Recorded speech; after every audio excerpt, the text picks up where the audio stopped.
네, 오늘 2020년 11월 8일 주일입니다. 성도님들 잘 지내셨나요? 네, 오늘은 가정에서 예배 드리는 분들도 계시지만 아시다시피 이번 주부터는 이제 재직들과 목사님들이 현장 예배 함께 하십니다. 그래서 15일 주일부터는 현장 예배 오시는 분들과 유튜브로 함께 예배에 참여하실 수 있겠습니다. 그러나 지금 가정 예배를 잘 드리고 계신 분들은 그 포맷대로 예배를 인조이 하시면서 이 시간을 잘 이 설교를 영상 보시고 함께 가족끼리 좋은 나눔을 통해 계속해서 예배하실 수 있겠습니다. 오늘 함께 보실 하나님의 말씀은요, 로마서입니다. 우리 로마서로 갔는데요, 로마서 3장 21절에서부터 28절까지 말씀 보도록 하겠습니다. 로마서 3장 21절에서 28절 말씀입니다. 이제는 율법 외에 하나님의 한 의가 나타났으니 율법과 선지자들에게 증거를 받은 것이라. 곧 예수 그리스도를 믿음으로 말미암아 모든 믿는 자에게 미치는 하나님의 의니 차별이 없느니라. 모든 사람이 죄를 범하였음에 하나님의 영광에 이르지 못하더니 그리스도 예수 안에 있는 속량으로 말미암아 하나님의 은혜로 값없이 의롭다 하심을 얻은 자가 되었느니라. 이 예수를 하나님이 그의 피로써 믿음으로 말미암는 화목 제물로 세우셨으니 이는 하나님께서 길이 참으시는 중에 전에 지은 죄를 간과하심으로 자기의 의로우심을 나타내려 하심이니 곧 이때 자기의 의로우심을 나타내사 자기도 의로우시며 또한 예수 믿는 자를 의롭다 하려 하심이라. 그런즉 자랑할 때가 어디냐? 있을 수가 없느니라. 무슨 법으로냐? 행위로냐? 아니라 오직 믿음의 법으로니라. 그러므로 사람이 의롭다 하심을 얻는 것은 율법의 행위에 있지 않고 믿음으로 되는 줄 우리가 인정하노라. 아멘. 오늘은 그러나 이제는 이라는 제목으로 말씀 전하겠습니다. 외과 의사였다가 목사님이 되신 영국의 마틴 로이드 존스 목사님이라는 분이 계시죠. 1981년에 돌아가신 분이신데, 그분은 런던의 웨스트민스터 채플에서 한동안 오랫동안 설교를 하셨습니다. 1957년에 로마서 강해를 시작했는데 그곳 교회를 떠나던 1968년의 마지막 설교까지 자그마치 로마서만 372번의 설교를 했다고 합니다. 그게 긴 강해집으로도 나와 있는데요, 여전히 그러나 애석하게도 14장 17절까지밖에 하지 못하셨어요. 미완성으로 끝났습니다. 왜 그럴까요? 이 로마서는 우리 신앙의 등뼈와도 같은 책입니다. 신앙의 기초를 잡아주고 구원이 무엇인지 우리에게 분명히 알려주고 그 구원의 지식을 분명하게 밝히 비추어 줍니다. 우리의 신앙의 등대와도 같은 말씀입니다. 많은 그리스도인들이 이 로마서를 통해 영혼의 힘을 얻고 구원의 확신을 깨닫고 구원의 기쁨을 회복한 일들이 있는 것이죠. 그러면 이 로마서의 큰 주제는 여러분 무엇이라고 말씀할 수 있을까요? 잘 아시다시피 로마서의 주제는 하나님의 의입니다. Righteousness of God 혹은 Righteousness from God, 하나님으로부터 오는 이 의를 나타내는 사도 바울의 마스터피스, 그가 남긴 역작이라고 할 수가 있겠습니다. 많은 분들이 좋아하시죠. 저도 참 좋아합니다. 언젠가는 로마서를 쭉 강의하고 싶은데 아직 실력이 안 돼서 그냥 그때를 기다리고 있습니다. 이 로마서의 구성을 보시면 12장 이전과 이후가 나뉘는데 12장부터 16장까지는 적용에 대한 부분이고요, 1장에서 11장은 교리적인 설명이 있습니다. 그런데 그 부분을 좀 더 좁히면 로마서 1장에서 8장 내용을 좀 설명해 드리고 싶은데요, 표를 한번 올려주시면 이제 9장에서 11장은 이스라엘의 구원에 대한 이야기고요, 1장에서 8장은 이렇게 볼 수가 있습니다. 하나님의 의가 어떻게 나타났는가, 이게 초점인데 1장에서 3장 20절까지는 하나님의 의가 모두에게 필요하다는 사실을 가르쳐주고 있습니다. 우리 모두가 죄인일 수밖에 없다는 사실을 확증해주고 있습니다.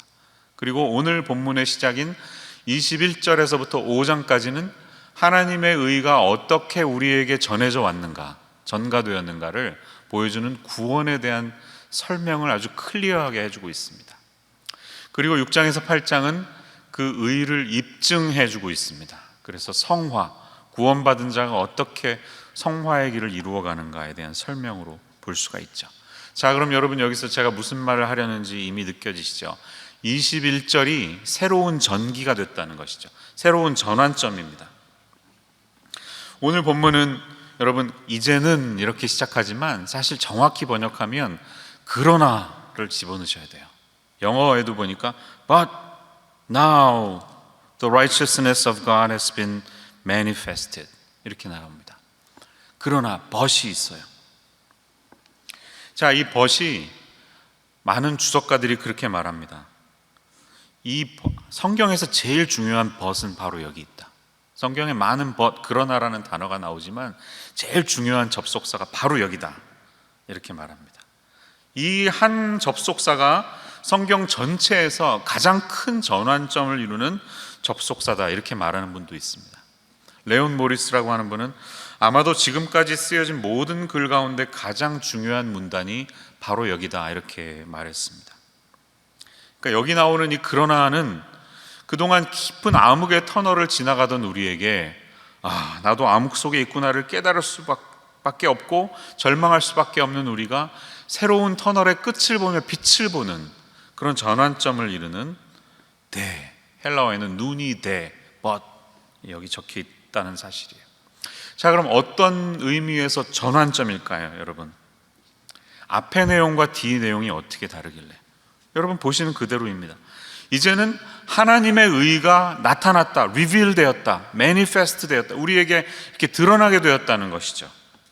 완전히 새로운 어떤 개념이 우리에게 설명이 된 것입니다. 그게 여러분 첫 번째 아웃라인인데요. 이 오늘 본문에서 우리가 깨달을 수 있는 첫 번째 진리는 율법의 기준으로 봤을 때 하나님 앞에서 의로운 사람은 아무도 없다는 사실이에요. 그게 바로 앞절의 내용에 나옵니다. 본문에 들어가진 않았지만 조금 앞을 가보시면 19절과 20절을 한번 같이 읽어보겠습니다. 제가 읽겠습니다. 우리가 알거니와 무릇 율법이 말하는 바는 율법 아래에 있는 자들에게 말하는 것이니 이는 모든 입을 막고 온 세상으로 하나님의 심판 아래에 있게 하려 함이라. 그러므로 율법의 행위로 그의 앞에 의롭다 하심을 얻을 육체가 없나니 율법으로는 죄를 깨달음이니라. 이렇게 설명하고 있습니다. 여러분, 이게 말하는 게 뭘까요? 율법이 어떤 기능을 했다는 겁니까? 1장에서부터 3장까지 이어진 내용을 이번 주에 한번 읽어보세요. 이 율법이 뭡니까? 우리 신약의 그리스도인들은 율법 그러면 버려야 될 것, 자유해야 되는 것, 저주 이것부터 떠올리지만 사실 율법의 기능은 오늘 본문에 보면 20절처럼 죄를 깨닫게 하는 기능입니다. 좋은 거죠. 기준을 세워주는 거예요. 기준이 없으면 맘대로 살죠. 법이 없으면 아노미, 법이 없다, 무법천지가 되어버립니다. 그런 가운데 하나님이 원하시는 하나님의 성품에 따르는 세상의 원리가 무엇이 되어야 되는지, 하나님의 뜻이 뭔지를 분명히 나타내는 게 바로 율법이라는 겁니다. 좋은 거죠. 여러분, 저는 이제 버지니아에 살다가 캘리포니아에 와서 감사한 것들이 여러 가지가 있는데 그 중에 하나가 캘리포니아 스피드 리밋이 상당히 높은 거. 버지니아 살 때는 55마일 맥시멈이었어요. 몰아보시면 알 거예요. 조금 답답합니다. 그래서 되게 굉장히 부끄러운 말이지만 제가 스피딩 티켓을 참 많이 띄었습니다. 어떤 해는 연초에 한번 티켓 띄고 중간에 사고 내고 연말에 띄어가지고 보험료 쫙 올라가더라고요. 그래서 그 행가는 더 이상 당신을 우리가 받을 수 없습니다, 이렇게 보험회사에서 연락이 온 적도 있어요. 그래서 할 수 없이 새로운 회사를 찾아야 했습니다. 그렇게 저는 스피드를 은근 좋아하고 좀 와일드하게 모는 편인데요, 여기 왔더니 다들 80으로 다니더라고요. 그래서 상당히 자유해지고 여기 와서 한 번도 딱지를 안 꼈습니다. 근데 그렇게 좋아할 만한 것은 아니죠. 다 어떤 스피드 리밋을 둔다는 것은 과학적이고 통계에 의거해서 내는 것입니다. 이 정도를 넘어가지 말아야지 교통사고가 나더라도 인명피해를 줄일 수 있고 사고를 미연에 방지할 수 있기 때문이라는 것이죠. 다만 버지니아는 좀 기준이 셌습니다. 여러분, 이 스피드 리밋이 없다면 우리가 빨리 달리고 느리게 다니는 게 무슨 죄입니까? 아무도 죄가 아니죠. 그런데 리밋이 딱 세워지는 순간 그때부터는 과속하는 사람들은 티켓을 띄는 죄인, 범법자가 돼야 된다는 것입니다. 율법의 기능은 그런 역할을 했던 것이죠. 하나님께서 자신을 나타내시기 위해서 내가 어떤 사람인지를 특별히 모세 오경을 통해 나는 이런 성품을 가진 존재다, 그러므로 나를 섬기기 위해서는 이런 삶을 살아라 하고 우리에게 가르쳐주는 지침서라고 할 수 있습니다. 그런데 이 율법이 보여주고자 하는 사실은 이 율법을 우리가 잘 지켜서 하나님 앞에 그분에게 100점 받을 수 있고 그분의 기준에 이룰 수 있는 사람이 있는가 없는가?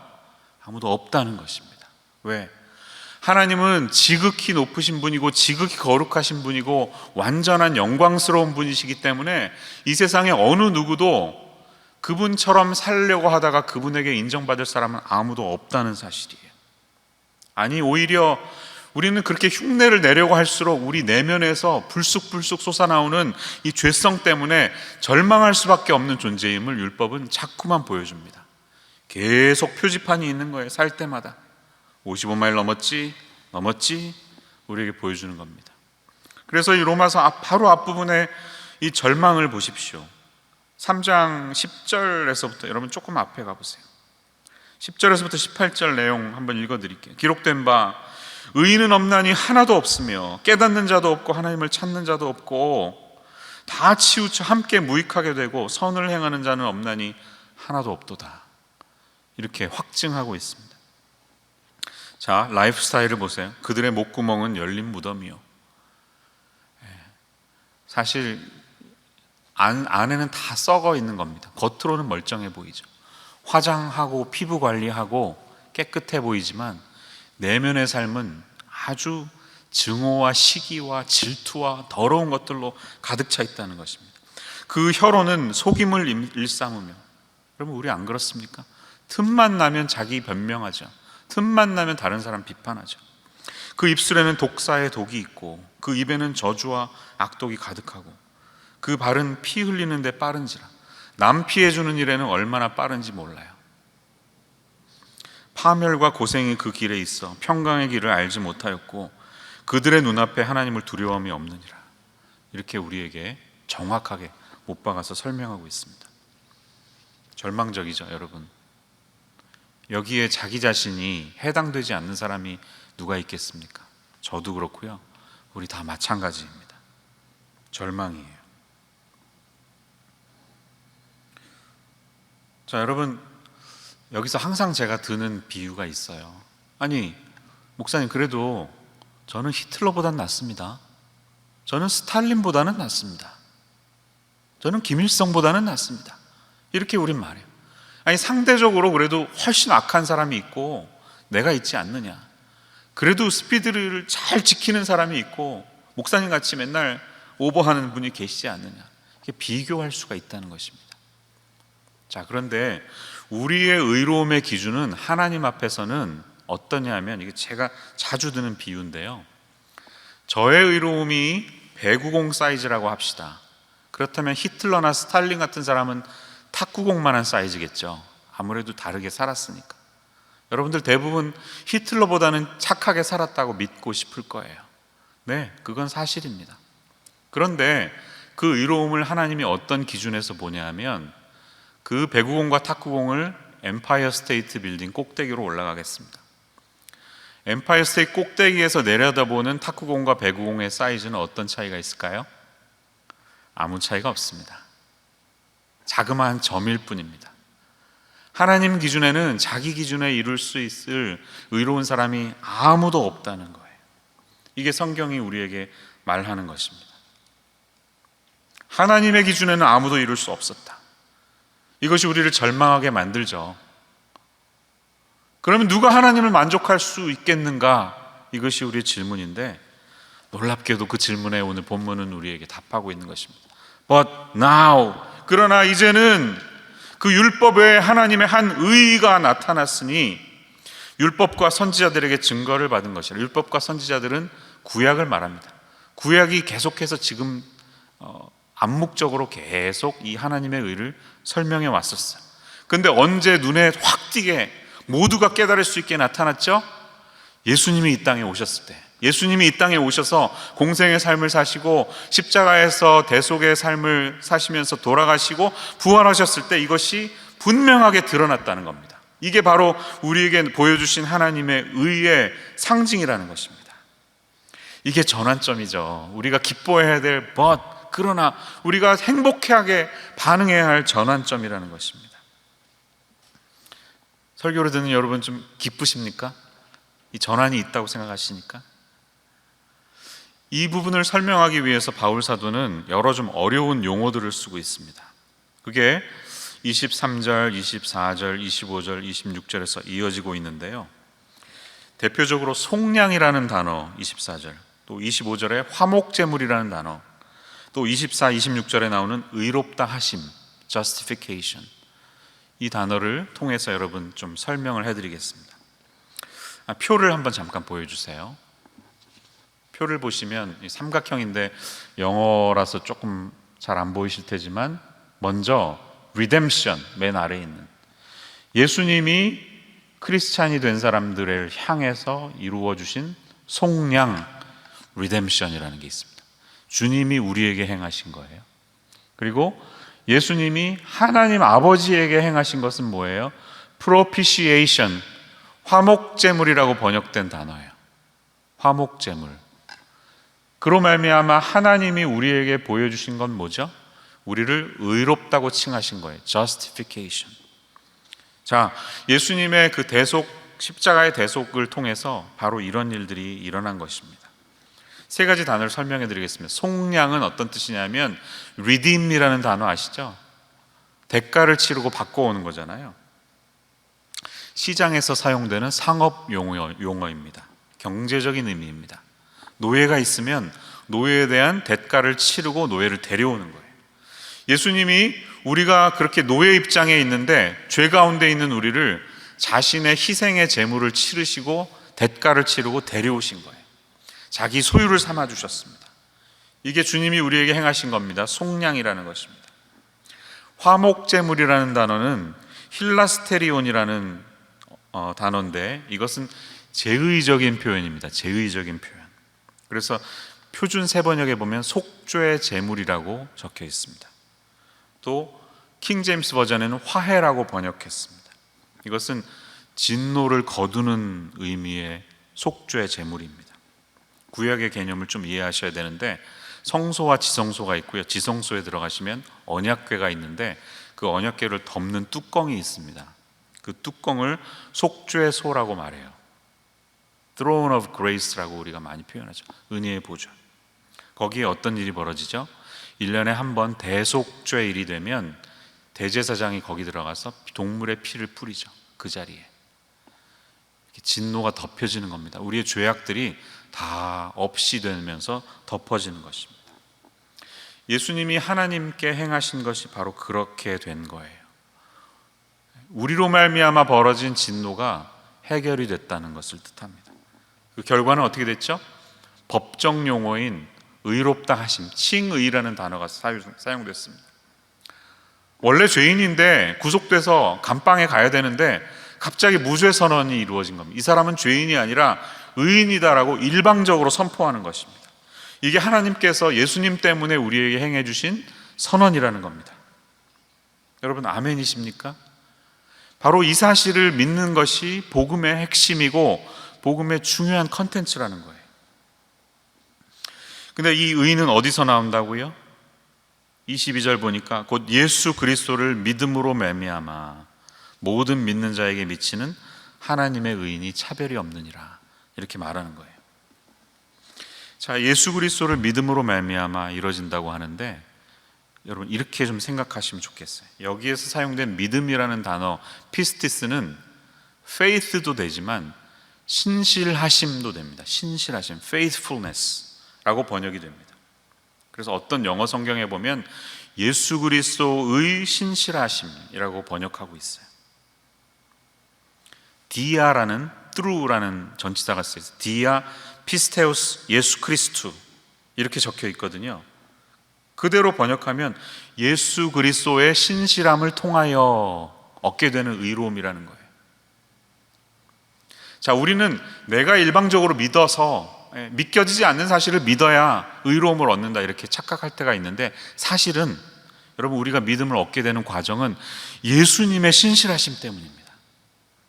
우리는 자격이 없는데 그분의 신실하심 때문에 우리가 채워진 거예요. 아니, 이 화목제물이라는 게 어떤 하나님이 화나셨다는 건데, 하나님 그런 존재입니까? 겨우 그분을 신을 달래듯이 달래가지고 이렇게 해야 되는 게 그런 방법입니까? 우리는 물을 수 있어요. 그런데 여러분, 이방신들의 그런 개념을 생각하지 마시고요, 하나님은 완전히 공의로우신 분이잖아요.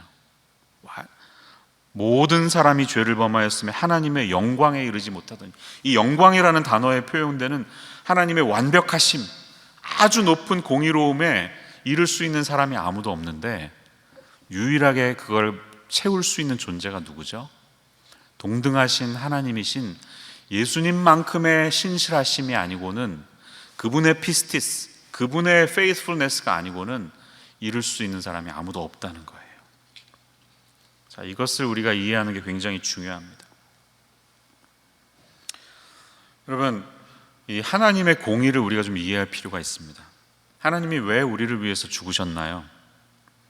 우리 스스로는 하나님과의 관계가 깨어져 있는데 깨어진 관계를 회복할 능력이 우리에게는 없습니다. 이 죄는 한마디로 말하면 내가 주인인 거거든요. 하나님이 주인 되셔야 되는 자리에 내가 있는 게 죄거든요. 그래서 sin, S-I-N의 중간에 I가 있다고 누가 그러잖아요. 십계명의 첫 번째, 너는 나 외에 다른 신을 내게 둘지 말지니라. 우리 신앙의 문제는 다 여기서 출발합니다. 하나님 외에 다른 어떤 존재, 우상이 우리 안에 있는 거예요. 그게 바로 죄예요. 죄의 출발이 그겁니다. 근데 그것은 내가 주인 되니까 이제 내 맘대로 살겠다는 거죠. 내 인생 내 맘대로 살겠다. 우리 인생의 주인이신 하나님이 어떻게 되는 거죠? 무시당하는 겁니다. 그분이 리스펙트 받지 못하는 겁니다. 여러분, 무시당하고 살면 굉장히 화나시죠? 하나님은 어떠실까요? 근데 어느 순간 갑자기 내 맘대로 살다가 내가 갑자기 이제는 다시 하나님 주인 하세요, 제가 종할게요, 이러면 그게 해결이 됩니까? 학생이 선생님 막 무시하고 몇 년 동안 살다가 졸업하기 직전에 이제 그냥 선생님 없던 일로 하죠, 제가 다시 학생하고 선생님 하세요, 이러면 이게 해결이 됩니까? 자녀가 엄마 아빠 몇십 년을 무시하고 살다가 갑자기 어느 순간 없던 일로 하죠. 어머니 아버지 죄송합니다, 이러면 이게 해결이 됩니까? 사회적으로 아주 큰 범죄를 저질러서 사회 전체적으로 고통을 줬던 범죄자가 어느 날 갑자기 이제 제가 죄 잘못을 깨달았으니까 없던 일로 하죠. 그럼 갑자기 여러분 용서가 되십니까? 안 되죠. 우리는 본능적으로 다 그 정의로운 마음이 있기 때문입니다. 왜 그럴까요? 하나님의 마음을 닮았기 때문에. 누구보다도 하나님은 정의로우신 분이기 때문입니다. 그래서 그 정의가 회복될 때까지는 우리 밤잠 못 자죠. 그래서 내가 참여했던 그 재판이 끝날 때 어떻게 말해요? Justice is served, 이렇게 말하잖아요, 영어로. 이제 정의가 실현됐다. 그때부터 발 뻗고 자잖아요. 그 정의로운 마음을 가장 많이 소유하신 이 세상에 있는 존재 중에 최고는, 끝판대장은 하나님이십니다. 그분의 공의로움, 그분의 정의를 누가 달랠 수 있겠습니까? 사실 우리가 달래야죠. 하나님 무시하고 막 살았던 우리가 그 대가를 다 치루어야 합니다. 그런데 누가 대가를 치러도 그분을 만족시킬 수 있는 존재는 아무도 없는 거예요. 엠파이어 스테이트 빌딩에 배구공이나 탁구공 아무리 많이 쌓아도 올라갈 수 없는 것과 비슷한 것입니다. 하나님의 방법은 무엇이죠? 그분과 동등한 공의로움을 가지신 분이 계셔서 똑같은 높이의 공의로움으로 채우는 방법밖에 없었던 것입니다. 이게 바로 예수님이 십자가의 대속의 제사를 통해서 이루신 일이라는 겁니다. 아멘. 여러분, 이것에 반응하는 게 믿음입니다. 나 대신에 예수님이 그 일을 이루셨다 반응하고 감사합니다, 그냥 받을게요 하는 게 신앙이에요. 세 번째로 갑니다. 세 번째는 뭐예요? 자격이 없는 우리가 예수님 때문에 하나님 눈에 볼 때 의롭다고 의롭다 일컬음을 받은 거예요. 의인이 된 건데 내가 이룬 게 하나도 없죠. 우리 기준으로 채울 수 없죠. 그러니까 절대로 자랑하지 말라는 겁니다. 여러분, 그게 27절, 28절 말씀이에요.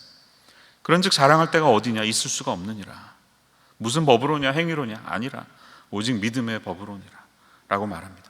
예수님의 신실하심 때문에 나를 위해 그 일을 이루셨음을 잘 믿고 받아들이고 그분 뒤에 잘 쓰는 겁니다. 제가 자주 표현하듯이 예수님 꽁무니 붙잡고 천국 가는 거예요.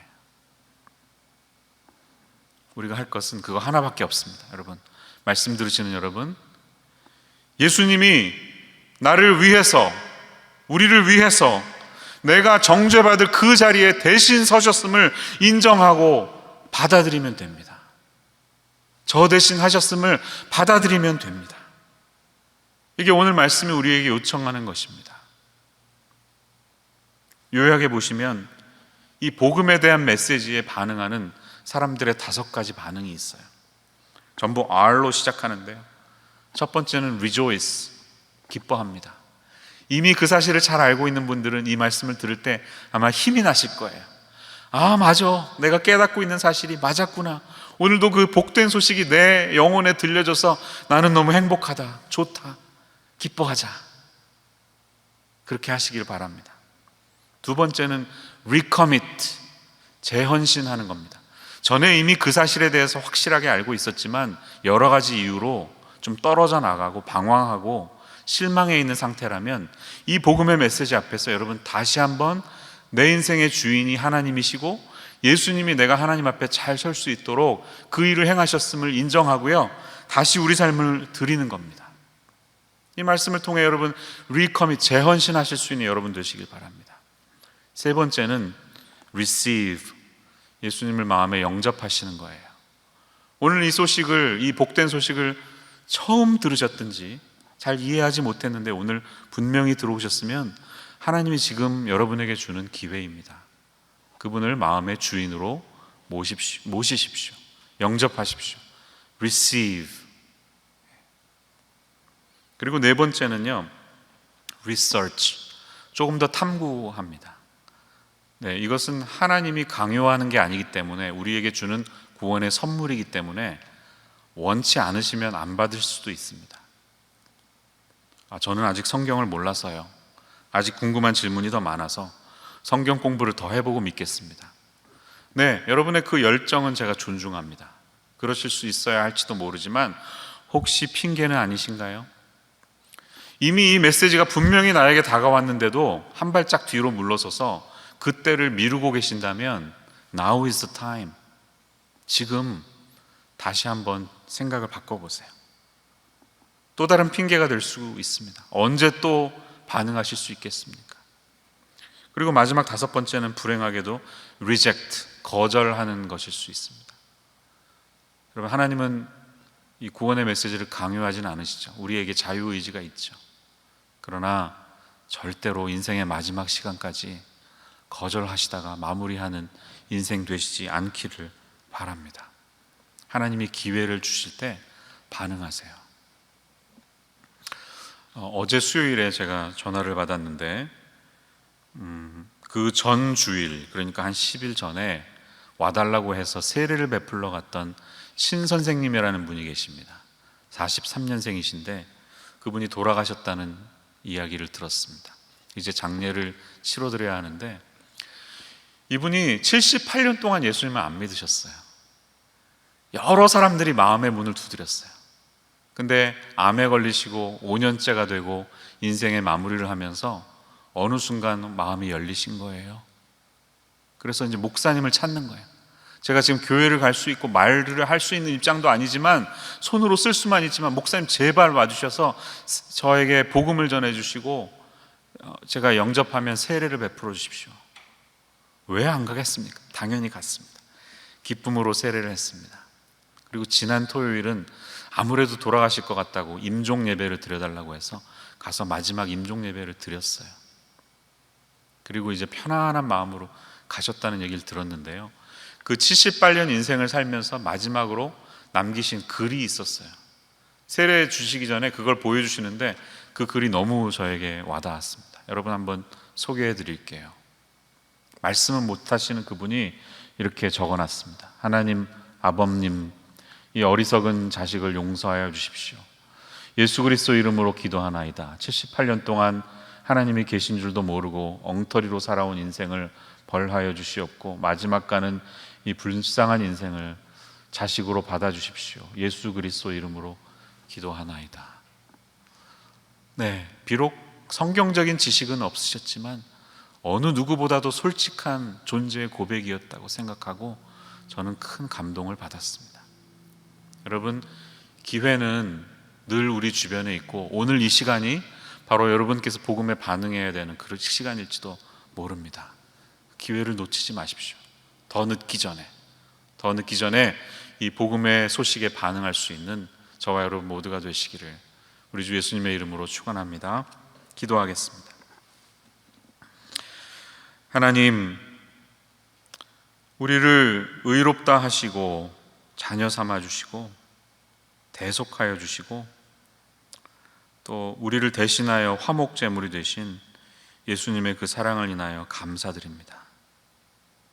오늘 우리가 부르는 찬양처럼 범죄한 우리가 어찌 서리요, 어린 양의 보혈이 우리를 깨끗게 하시는 이 사실 앞에 저희들 다시 한번 재헌신하고 기뻐하고 또 주님을 알지 못하는 분들은 주님을 마음의 구주로 영접할 수 있는 일이 오늘 우리의 예배 가운데 일어나게 하여 주시옵소서.